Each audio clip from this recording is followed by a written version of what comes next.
the heroes in your life? An athlete? A singer? A movie star? Please don't tell me it's a hotel heiress with a chihuahua. Let me tell you about my two heroes. Medal contest chair, fellow Toastmasters, and honored guest. Hero number one played center field for the New York Yankees. He graced the cover of Life magazine. He was an icon in the 1960s. He was baseball.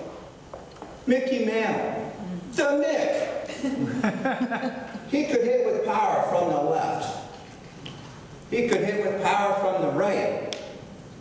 It was my childhood fantasy to meet the Mick. One Saturday morning, my Little League coach called. Bobby, I've got an extra ticket to the Major League All-Star game. Want to go? Sure, Coach.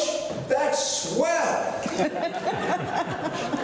With that one phone call, this just became the biggest day of my life. All I could think of was, I'd get to see Mickey Mantle in person. It was a perfect day at the ballpark. The sky was azure blue with big fluffy clouds. From black and white TV, I had no idea how green a field could be. I remember everything about that day. It's as if time stopped. Hot dogs, ice cold beer, get your red hots here. And the smell of my coach's cigar. After the game, all of us kids waited outside the stadium for the players to board the team bus. We were dying for autographs, or at least a glimpse of our heroes. I staked out my position, right by the door of the bus. I was like a pint-sized sumo wrestler, immovable, with my autograph book. Players started trickling out of the locker room. I didn't recognize them in uniform. They looked so normal, so mortal, until no mere mortal. It was him, a god in a blue blazer, walking toward me, right at me. Mr. Mantle, sir, can I have your autograph? Then I noticed his eyes, fixated on the bus.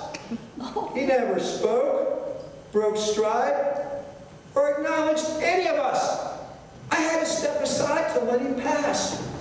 I was this close to the Mick. There's no crying in baseball. But that day, I broke the rule. Hero number two is an 88-year-old man. He's no athlete.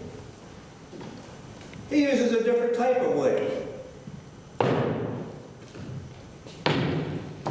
He'll never be on the cover of a magazine or the 6 o'clock news. He blends into the crowd, an average Joe. But I love his quick smile, his laugh, and he's got a zest for life the world needs more of. I remember just last year, he set aside his cane and went go-kart racing with the neighborhood kids. What a hoot! But what really gets me is this. His bride of 68 years was a prisoner of Alzheimer's. She lost her ability to communicate. My hero visited her for 3 hours every day. He held her hand and told her stories of all the great times they had together. He rubbed cream on her withered skin. He told her she was beautiful, and he was lucky to have her. What a love story.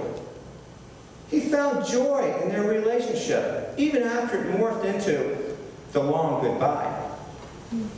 33 days ago, he saw her for the last time. She was in her wheelchair. He hooked a radio to the back of her chair, and he cranked up the music. He took her hands and danced with her, waiting for her smile.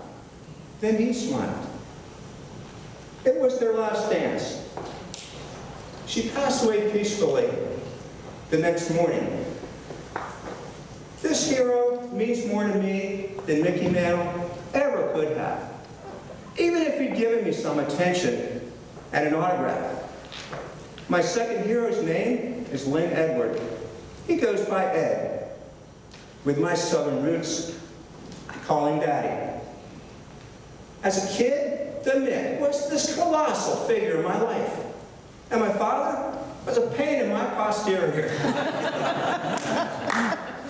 Now, my father's the colossal one, duh, and Mantle, a bittersweet memory.